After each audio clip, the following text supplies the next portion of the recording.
일토 소명 메시지 믿고 가는 믿음. 믿고 가는 믿음이란 제목은 50절 끝부분을 따라 붙여보았습니다. 믿고 가는 일이 어떻게 믿음이 될까요? 믿고 간다는 것은 믿음을 실천한다는 의미입니다. 사실 믿는 일도 쉽지는 않지요. 그런데 믿고 있어도 순종하여 실천하지 못하는 경우가 많습니다. 요한복음에 기록된 예수님의 이적을 통해 믿음으로 순종하는 믿음을 함께 생각해 보겠습니다. 오늘의 말씀은 요한복음 4장 46절에서 54절입니다. 예수께서 다시 갈릴리 가나에 이르시니 전에 물로 포도주를 만드신 곳이라 왕의 신하가 있어 그의 아들이 가버나움에서 병들었더니 그가 예수께서 유대로부터 갈릴리로 오셨다는 것을 듣고 가서 청하되 내려오셔서 내 아들의 병을 고쳐주소서 하니 그가 거의 죽게 되었음이라. 예수께서 이르시되 너희는 표적과 기사를 보지 못하면 도무지 믿지 아니하리라. 신하가 이르되 주여 내 아이가 죽기 전에 내려오소서. 예수께서 이르시되 가라 내 아들이 살아있다 하시니 그 사람이 예수께서 하신 말씀을 믿고 가더니 내려가는 길에서 그 종들이 오다가 만나서 아이가 살아있다 하거늘 그 낫기 시작한 때를 물은즉 어제 7시에 열기가 떨어졌나이다 하는지라. 그의 아버지가 예수께서 내 아들이 살아있다 말씀하신 그때인 줄 알고 자기와 그 온 집안이 다 믿으니라. 이것은 예수께서 유대에서 갈릴리로 오신 후에 행하신 두 번째 표적이니라. 요한복음이 예수님이 사역하시던 초기의 모습을 기록하는 특징이 있습니다. 특히 이적을 베푸시는 일에서 특이한 부분이 있습니다. 갈릴리 지방에서 사역을 시작하시고 가나에서 물로 포도주를 만드는 이적을 베푸셨습니다. 이것이 요한이 기록하는 예수님의 첫 번째 이적입니다. 이후 예수님은 남부인 유다 지방으로 가셨다가 다시 북부 갈릴리 지방으로 오셨습니다. 다시 가나로 오셨는데 포도주 만드신 이적을 보여주셨던 곳이라고 기록합니다. 그런데 그곳에는 문제가 끊이지 않아요. 전에는 결혼식장에서 포도주가 떨어진 문제였는데 오늘의 문제는 왕의 신하의 아픈 아들을 고쳐달라는 문제였습니다. 문제의 유형은 달라도 문제는 끊이지 않습니다. 우리 인생도 그렇습니다. 어려움은 유형을 달리해서 반복됩니다. 더구나 내부 문제가 아니라 외부 문제였습니다. 여기는 지금 가나이고 갈릴리 바다 북쪽 해안에 있는 가버나움에서 왕의 신하가 찾아왔습니다. 40km 떨어진 곳이었습니다. 더구나 가나와 가버나움은 그 높이 차이가 600m나 되는데 오르막길을 왕의 신하가 힘들게 올라왔습니다. 예수님에 대한 소문을 듣고 왕의 신하가 예수님을 찾아와 간구했습니다. 내려오셔서 제 아들 병을 좀 고쳐주십시오. 거의 죽어갑니다. 그렇게 요청했습니다. 그러자 예수님이 말씀하셨습니다. 가라 내 아들이 살아있다. 그 말씀을 들은 왕의 신하가 믿고 집으로 갔습니다. 이렇게 믿고 가는 일이 중요합니다. 믿고 가는 행동은 믿음을 보여줍니다. 예수님 말씀을 믿고 실행에 옮긴 순종입니다. 아직 예수님 말씀대로 된 증거가 없습니다. 확인하려면 하루는 걸리는 물리적 한계도 있습니다. 그러나 믿고 가다 보니 죽어가던 아들이 나았다는 소식을 들었습니다. 듣고 가서 믿고 돌아오니 믿음을 얻었습니다. 이제 온 가족이 믿게 되었습니다. 왕의 신하는 급했습니다. 아이가 죽어가는 것을 보고 왔습니다. 아무리 빨리 왔다고 해도 몇 시간이 지났어요. 지금은 병이 더욱 중해졌을지도 몰라요. 돈이 없어서 의사에게 보이지 않았겠습니까? 살릴 방법을 백방으로 찾지 않았겠습니까?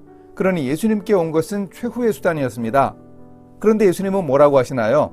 너희는 표적과 기사를 보지 못하면 도무지 믿지 아니하리라.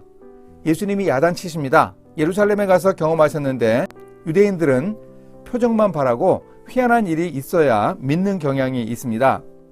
물론 맞습니다. 표적 일으키셨다는 소문 듣고 왕의 신하가 예수님을 찾아왔습니다. 그런데 어쨌다는 것입니까? 지금 내 아이가 죽어갑니다. 좀 내려와 주십시오. 예수님이 하신 말씀이 맞긴 맞는데 지금 저는 그 꾸중을 듣기보다는 더 급한 일이 있습니다. 그러나 예수님이 말씀하십니다. 가라 내 아들이 살아있다. 왕의 신하는 예수님의 이 말씀을 믿고 집으로 갔습니다. 좀 오셔서 고쳐주셔야 하겠다는 것이 본래 그의 뜻이었지만 예수님의 말씀을 따랐습니다. 꾸중을 듣고는 믿고 갔습니다.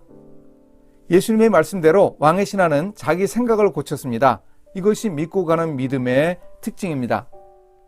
내 상황이 절박하고 고통스럽고 힘들더라도 꾸중을 하시면 예수님의 그 말씀을 귀 기울여 듣는 일이 중요합니다. 예수님은 매일 꾸중만 하시나요? 위로를 하기도 하십니다. 위로해 주시면 그것도 듣고 격려해 주시면 그것도 들으세요. 무슨 말씀을 하시는가 주님의 말씀에 귀를 기울이는 자세가 중요합니다. 그렇게 말씀을 듣고 순종하면 우리에게도 좋은 결과가 있습니다. 우리가 안 듣고 안 가면, 안 믿고 안 가면 편합니다. 손해볼 것도 없지 않습니까? 그러나 그저 주저앉아 있으면 우리 삶에 어떤 예수님의 표적도 없습니다. 내게 주시는 말씀이라는 것이 내 입맛에 꼭 맞는 것만은 아닌 경우가 많습니다. 자존심이 좀 상할 때도 있습니다. 그러나 참아야 합니다. 그리고 말씀에 순종하세요. 주님이 하라고 하시는 대로 하는 겁니다. 믿고 가라고 하시면 마음에 아직 전적인 확신은 없더라도 순종하는 마음으로 가면 됩니다. 그 발걸음의 끝에 주님이 준비하신 놀라운 표적이 있습니다. 나중에 확인만 하면 됩니다. 어제 내 아들이 살았다 하신 그때부터 아들의 열기가 떨어지고 살아난 것을 확인만 하면 됩니다. 그러면 자기만 믿는 것이 아니고 온 가족이 다 믿게 되는 큰 복이 임합니다. 믿고 가는 믿음으로 가능합니다. 54절은 중요합니다. 유대에서 갈릴리로 오신 후 행하신 두 번째 표적이니라.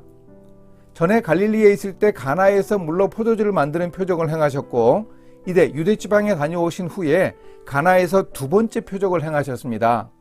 특히 같은 장소 가나에서 두 번째 표적이 일어났다고 요한은 기록합니다. 그 사이에 예수님이 여러 곳을 다니셨으니 표적들을 많이 행하셨겠지요. 그런데 요한은 이렇게 자기 복음서의 두 번째 표적을 의도적으로 기록합니다. 이렇게 표적은 일어나는 곳에서 또 일어나기 마련입니다. 이것도 은혜입니다. 오늘 우리의 연속된 어려운 상황들로 인해 이런 복을 얻을 수 있습니다. 이것이 바로 믿고 가는 믿음입니다. 그냥 가지 마세요. 믿고 가야 합니다. 우리의 인생을 알고 계시는 분, 우리를 사랑하시는 분, 예수 그리스도를 향한 믿음이 중요합니다. 그분이 우리의 어려움과 문제도 충분히 해결해 주신다고 믿는 믿음으로 우리도 표적을 경험할 수 있습니다. 인생길을 우리는 계속 가는데 믿음을 가지고 가야 합니다. 우리의 일터와 삶의 현장이 바로 두 번째 표적이 일어나는 갈릴리 가나일 수 있습니다. 그렇게 되어야 합니다. 주님을 믿고 순종하며 인생을 살아가기로 결심할 수 있어야 하겠습니다. 함께 기도하십니다. 사랑하시는 하나님, 가나에서 두 번째 이적도 베풀어 주신 예수님의 뜻을 잘 기억하고 믿고 가는 믿음을 가지도록 도와주소서. 일하며 살아가는 우리에게 문제와 어려움이 많이 있습니다. 주님께 가지고 가서 주님의 능력과 사랑을 체험할 수 있도록 우리에게 믿음을 허락해 주소서. 예수님의 이름으로 기도합니다. 아멘.